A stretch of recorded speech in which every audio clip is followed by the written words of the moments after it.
Well, I have a sort of suggestion, and that is this,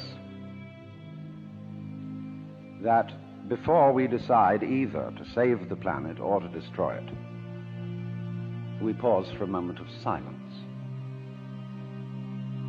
I don't mean that kind of grim silence which one observes when somebody says,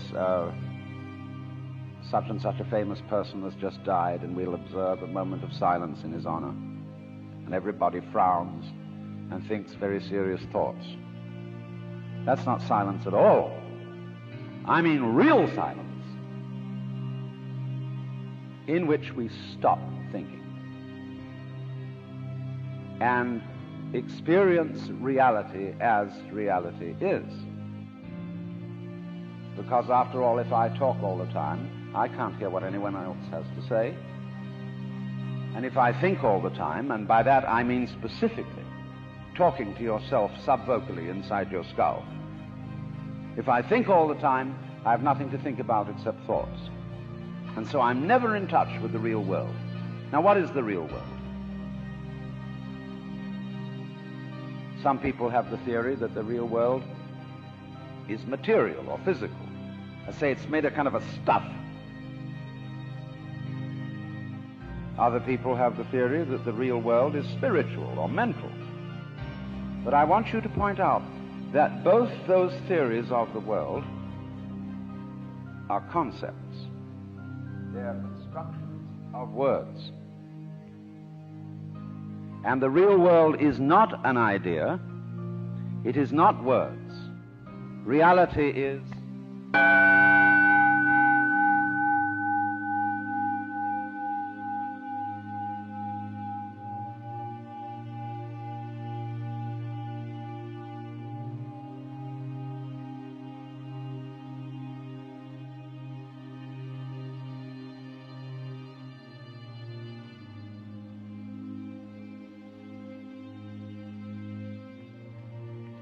you'll find, therefore, that if you get with reality, all sorts of illusions disappear. And I will mention several illusions that have not this kind of existence.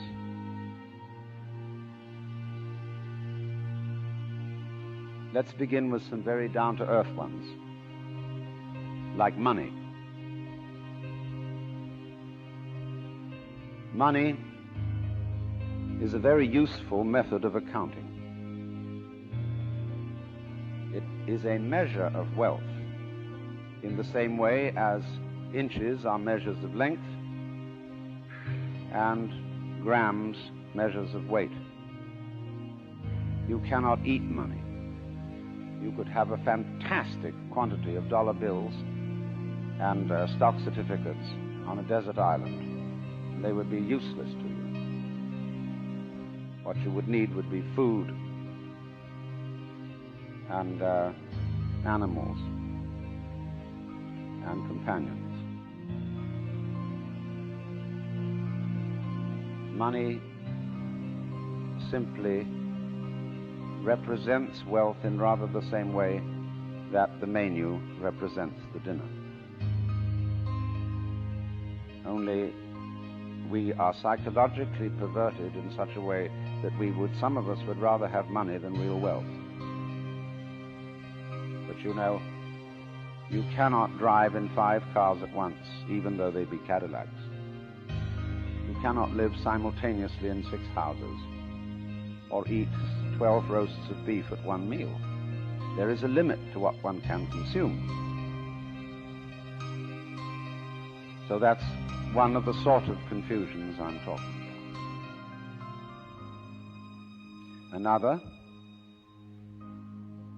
is that we confuse ourselves as living organisms with our idea of ourselves. That is to say, with a conception of myself which is called the personality or ego.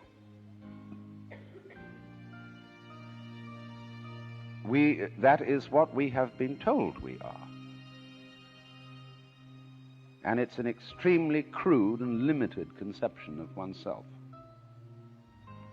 of the actual, unique living organism. And we get unhappy because we're thinking of ourselves in this way, because we think, well, gee, I'm going to die. I once talked to a woman who came to me and said she was afraid of death. And we went into it in a long conversation. I said, what are you really afraid of? And she thought it over, and he said, you know, what I'm going to be afraid of is what other people are going to say. They're going to say, poor old Gert, she couldn't last it through.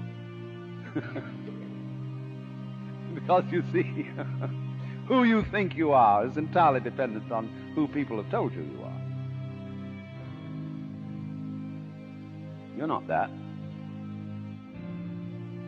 Then another thing that bothers us is time. Most people nowadays say, I have no time. Of course you don't. Because you are not aware of the present.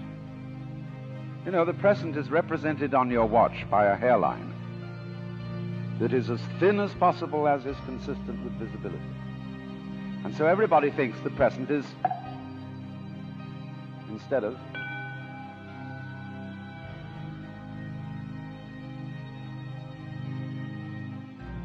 now, the present is the only real time. There is no past, and there isn't a future. And there never will be. We think ordinarily of the present as an infinitesimal point at which the future changes into the past. And we also do a terrible thing. We imagine ourselves to be results of the past. And we're always passing the buck over our shoulders, like when God approached Adam in the Garden of Eden and said, hast thou eaten of the fruit of the tree whereof I told thee thou shouldst not eat? And Adam said, this woman thou gavest me, she tempted me, and I did eat. And God looked at Eve and said, hast thou eaten of the fruit of the tree whereof I told thee thou shouldst not eat? And she said, the serpent beguiled me, and I did eat. And God, out of the corner of his eye, looked at the serpent. The serpent said nothing.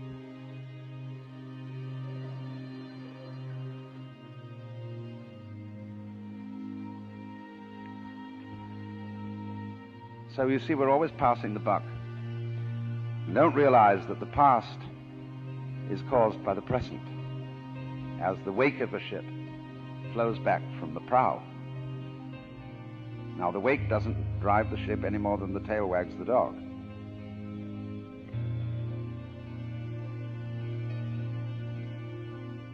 But we've all got excuses. Well, my mother had a fit while she was carrying me. They didn't bring me up right. And then they go to the mother and say, how is it that you could have been so irresponsible with your children? And she says, well, it was my parents who didn't bring me up right either. And so everybody passes the buck. But the truth of the matter is, it all begins here. This is where the creation begins. And you're doing it and won't admit it.